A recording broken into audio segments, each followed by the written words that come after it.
Michée, chapitre 1. La parole de l'Éternel qui fut adressée à Michée de Moréchet au temps de Jotham, d'Akaz, d'Ézéchias, roi de Juda, prophétie sur Samarie et Jérusalem. Écoutez, vous tous, peuple, sois attentive, terre, et ce qui est en toi, que le Seigneur l'Éternel soit témoin contre vous, le Seigneur qui est dans le palais de sa sainteté. Car voici, l'Éternel sort de sa demeure, il descend, il marche sur les hauteurs de la terre. Sous lui les montagnes se fondent, les vallées s'entr'ouvrent, comme la cire devant le feu, comme l'eau qui coule sur une pente. Tout cela à cause du crime de Jacob, à cause des péchés de la maison d'Israël. Quel est le crime de Jacob? N'est-ce pas Samarie? Quels sont les hauts lieux de Juda? N'est-ce pas Jérusalem? Je ferai de Samarie un monceau de pierres dans les champs, un lieu pour planter de la vigne. Je précipiterai ces pierres dans la vallée, je mettrai à nu ses fondements. Toutes ces images taillées seront brisées, tous ces salaires impurs seront brûlés au feu, et je ravagerai toutes ces idoles. Recueillies avec le salaire de la prostitution, elles deviendront un salaire de prostitution. C'est pourquoi je pleurerai, je me lamenterai, je marcherai déchaussé et nu, je pousserai des cris comme le chacal et des gémissements comme l'autruche, car sa plaie est douloureuse. Elle s'étend jusqu'à Juda, elle pénètre jusqu'à la porte de mon peuple, jusqu'à Jérusalem. Ne l'annoncez point dans Gath, ne pleurez point dans Akko. Je me roule dans la poussière à Beth-Léaphra. Passe, habitante de Shaphir, dans la nudité et la honte. L'habitante de Saanan n'ose sortir. Le deuil de Beth-Haetzel vous prive de son abri. L'habitante de Maroth tremble pour son salut, car le malheur est descendu de la part de l'Éternel jusqu'à la porte de Jérusalem. Attelle les coursiers à ton char, habitante de Lachish. Tu as été pour la fille de Sion une première cause de péché, car en toi se sont trouvés les crimes d'Israël. C'est pourquoi tu renonceras à Moréchet-Gath. Les maisons d'Akzib seront une source trompeuse pour les rois d'Israël. Je t'amènerai un nouveau maître, habitante de Maresca. La gloire d'Israël s'en ira jusqu'à Adullam. Rase-toi, coupe ta chevelure à cause de tes enfants chéris, rends-toi chauve comme l'aigle, car ils s'en vont en captivité loin de toi. Michée, chapitre 2. Malheur à ceux qui méditent l'iniquité et qui forgent le mal sur leur couche. Au point du jour, ils l'exécutent. Quand ils ont le pouvoir en main, ils convoitent des champs et ils s'en emparent. Des maisons et ils les enlèvent. Ils portent leur violence sur l'homme et sur sa maison, sur l'homme et sur son héritage. C'est pourquoi ainsi parle l'Éternel. Voici, je médite contre cette race un malheur. Vous n'en préserverez pas vos coups, et vous ne marcherez pas la tête levée, car ces temps seront mauvais. En ce jour-là, on fera de vous un sujet de sarcasme. On poussera des cris lamentables, on dira « Nous sommes entièrement dévastés, il donne à d'autres la part de mon peuple. Et quoi, il me l'enlève, il distribue nos champs à l'ennemi. C'est pourquoi tu n'auras personne qui étende le cordeau sur un lot dans l'assemblée de l'Éternel. Ne prophétisez pas, disent-ils, qu'on ne prophétise pas de telles choses. Les invectives n'ont point de fin. Oses-tu parler ainsi, maison de Jacob? L'Éternel est-il prompt à s'irriter? Est-ce là sa manière d'agir? Mes paroles ne sont-elles pas favorables à celui qui marche avec droiture? Depuis longtemps on traite mon peuple en ennemi. Vous enlevez le manteau de dessus les vêtements de ceux qui passent avec sécurité en revenant de la guerre.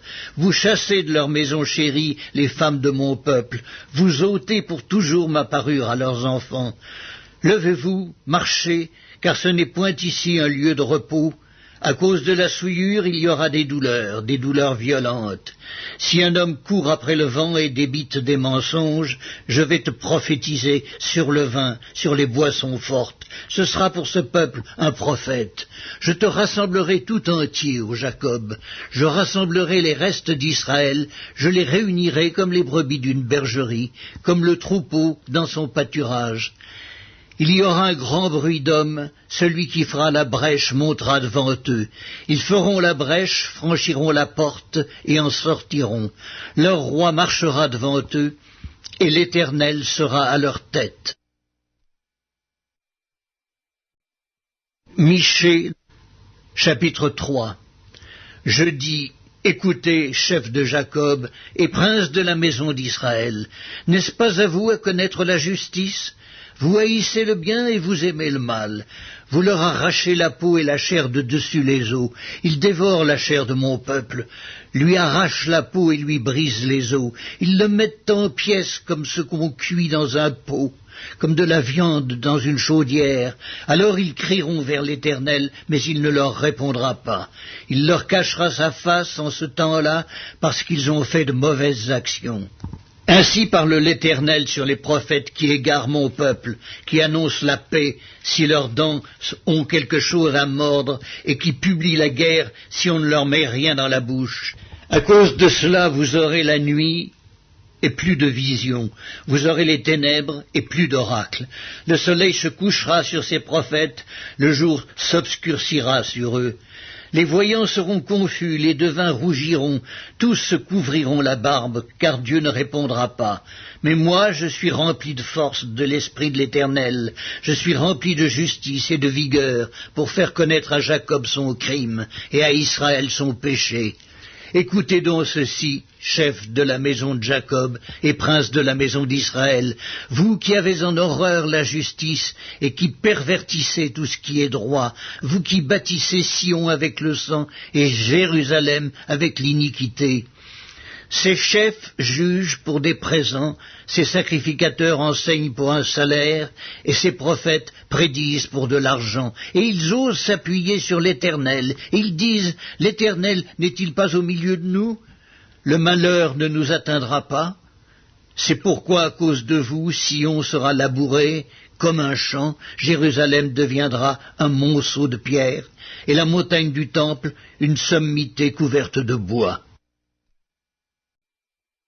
Michée, chapitre 4. Il arrivera dans la suite des temps que la montagne de la maison de l'Éternel sera fondée sur le sommet des montagnes, qu'elle s'élèvera par-dessus les collines, et que les peuples y afflueront. Des nations s'y rendront en foule, et diront, « Venez, et montez à la montagne de l'Éternel, à la maison du Dieu de Jacob, afin qu'il nous enseigne ses voies et que nous marchions dans ses sentiers, car de Sion sortira la loi et de Jérusalem la parole de l'Éternel. Il sera le juge d'un grand nombre de peuples, l'arbitre de nations puissantes, lointaines. De leurs glaives ils forgeront des hoyaux et de leurs lances des serpes. Une nation ne tirera plus l'épée contre une autre, et l'on n'apprendra plus la guerre. Ils habiteront chacun sous sa vigne et sous son figuier, et il n'y aura personne pour les troubler, car la bouche de l'Éternel des armées a parlé. Tandis que tous les peuples marchent, chacun au nom de son Dieu, nous marcherons, nous, au nom de l'Éternel, notre Dieu, à toujours et à perpétuité. En ce jour-là, dit l'Éternel, je recueillerai les boiteux, je rassemblerai ceux qui étaient chassés, ceux que j'avais maîtrisés.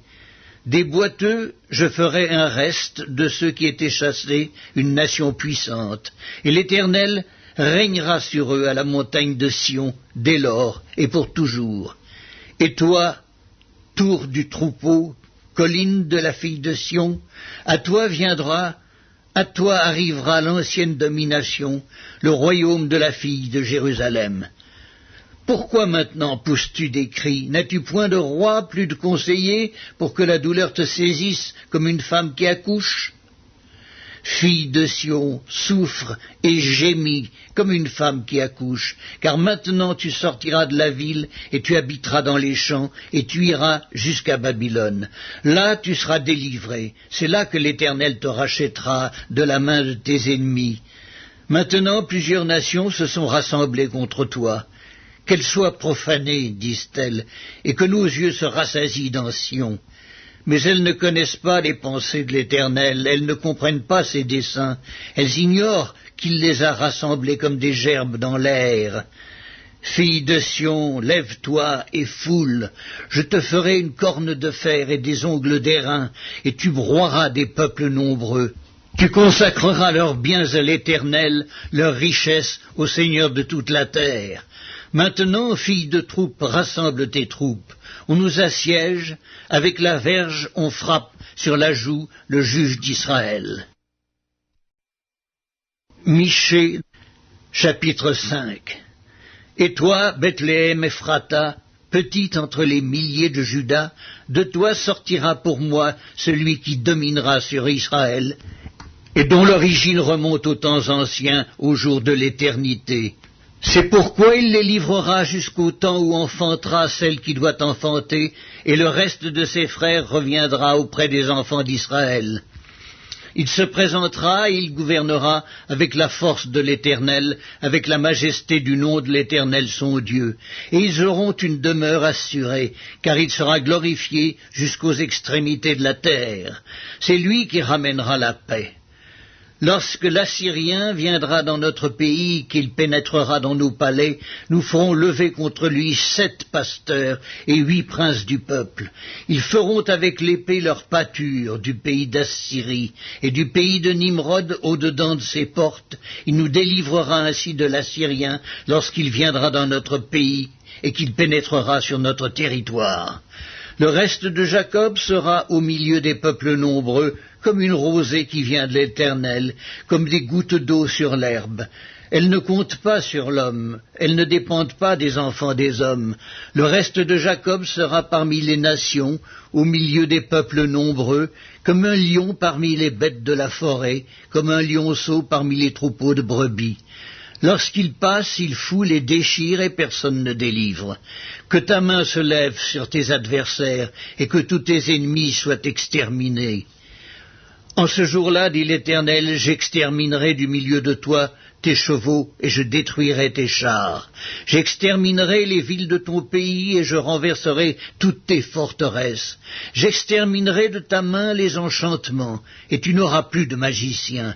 J'exterminerai du milieu de toi tes idoles et tes statues et tu ne te prosterneras plus devant l'ouvrage de tes mains. J'exterminerai du milieu de toi tes idoles d'Astarté et je détruirai tes villes. J'exercerai ma vengeance avec colère, avec fureur, sur les nations qui n'ont pas écouté. Michée, chapitre 6. Écoutez donc ce que dit l'Éternel. Lève-toi, plaide devant les montagnes, et que les collines entendent ta voix. Écoutez, montagnes, le procès de l'Éternel, et vous, solides fondements de la terre, car l'Éternel a un procès avec son peuple. Il veut plaider avec Israël. Mon peuple, que t'ai-je fait? En quoi t'ai-je fatigué? Réponds-moi. Car je t'ai fait monter du pays d'Égypte, je t'ai délivré de la maison de servitude, et j'ai envoyé devant toi Moïse, Aaron et Marie. Mon peuple, rappelle-toi ce que projetait Balak, roi de Moab, et ce que lui a répondu Balaam, fils de Béor, de Sittim à Gilgal, afin que tu reconnaisses les bienfaits de l'Éternel. Avec quoi me présenterai-je devant l'Éternel pour m'humilier devant le Dieu Très-Haut? Me présenterai-je avec des holocaustes, avec des veaux d'un an? L'Éternel agréera-t-il des milliers de béliers, des myriades de torrents d'huile? Donnerai-je pour mes transgressions mon premier-né, pour le péché de mon âme le fruit de mes entrailles? On t'a fait connaître, ô homme, ce qui est bien, et ce que l'Éternel demande de toi. C'est que tu pratiques la justice, que tu aimes la miséricorde, et que tu marches humblement avec ton Dieu. La voix de l'Éternel crie à la ville, et celui qui est sage craindra ton nom. Entendez la verge et celui qui l'envoie. Y a-t-il encore dans la maison du méchant des trésors iniques, et un épha trop petit, objet de malédiction? Est-on pur avec des balances fausses, et avec de faux poids dans le sac? Ces riches sont pleins de violence, ces habitants profèrent le mensonge, et leur langue n'est que tromperie dans leur bouche. C'est pourquoi je te frapperai par la souffrance, je te ravagerai à cause de tes péchés. Tu mangeras sans te rassasier, et la faim sera au-dedans de toi. Tu mettras en réserve et tu ne sauveras pas, et ce que tu sauveras, je le livrerai à l'épée. Tu sèmeras et tu ne moissonneras pas. Tu presseras l'olive et tu ne feras pas d'onction avec l'huile. Tu presseras le mou et tu ne boiras pas le vin. On observe les coutumes d'Omri et toute la manière d'agir de la maison d'Akab. Et vous marchez d'après leurs conseils, c'est pourquoi je te livrerai à la destruction. Je ferai de tes habitants un sujet de raillerie, et vous porterez l'opprobre de mon peuple. Michée, chapitre 7. Malheur à moi, car je suis comme à la récolte des fruits, comme au grappillage après la vendange. Il n'y a point de grappes à manger, point de ces primeurs que mon âme désire. L'homme de bien a disparu du pays, et il n'y a plus de juste parmi les hommes. Ils sont tous en embuscade pour verser le sang, chacun tend un piège à son frère. Leurs mains sont habiles à faire le mal. Le prince a des exigences, le juge réclame un salaire, le grand manifeste son avidité, et ils font ainsi cause commune. Le meilleur d'entre eux est comme une ronce, le plus droit pire qu'un buisson d'épines. Le jour annoncé par tes prophètes, ton châtiment approche. C'est alors qu'ils seront dans la confusion. Ne crois pas à un ami, ne te fie pas à un intime. Devant celle qui repose sur ton sein, garde les portes de ta bouche, car le fils outrage le père, la fille se soulève contre sa mère, la belle-fille contre sa belle-mère, chacun a pour ennemi les gens de sa maison. Pour moi, je regarderai vers l'Éternel. Je mettrai mon espérance dans le Dieu de mon salut, mon Dieu m'exaucera. Ne te réjouis pas à mon sujet, mon ennemi, car si je suis tombé, je me relèverai. Si je suis assise dans les ténèbres, l'Éternel sera ma lumière. Je supporterai la colère de l'Éternel, puisque j'ai péché contre lui, jusqu'à ce qu'il défende ma cause et me fasse droit. Il me conduira à la lumière et je contemplerai sa justice. Mon ennemi le verra et sera couverte de honte. Elle qui me disait « Où est l'Éternel ton Dieu ?» Mes yeux se réjouiront à sa vue, alors elle sera foulée aux pieds comme la boue des rues. Le jour où l'on rebâtira tes murs, ce jour-là tes limites seront reculées.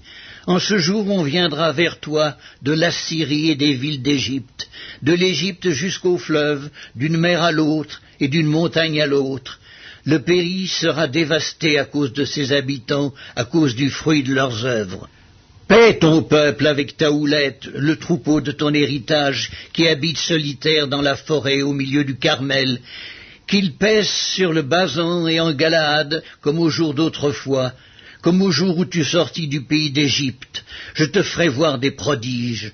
Les nations le verront et seront confuses. Avec toute leur puissance, elles mettront la main sur la bouche, leurs oreilles seront assourdies. Elles lécheront la poussière comme le serpent, comme les reptiles de la terre. Elles seront saisies de frayeur hors de leur forteresse. Elles trembleront devant l'Éternel notre Dieu. Elles te craindront. Quel Dieu est semblable à toi, qui pardonne l'iniquité, qui oublie les péchés du reste de ton héritage? Il ne garde pas sa colère à toujours, car il prend plaisir à la miséricorde. Il aura encore compassion de nous, il mettra sous ses pieds nos iniquités. Tu jetteras au fond de la mer tous leurs péchés, tu témoigneras de la fidélité à Jacob, de la bonté à Abraham, comme tu l'as juré à nos pères au jour d'autrefois.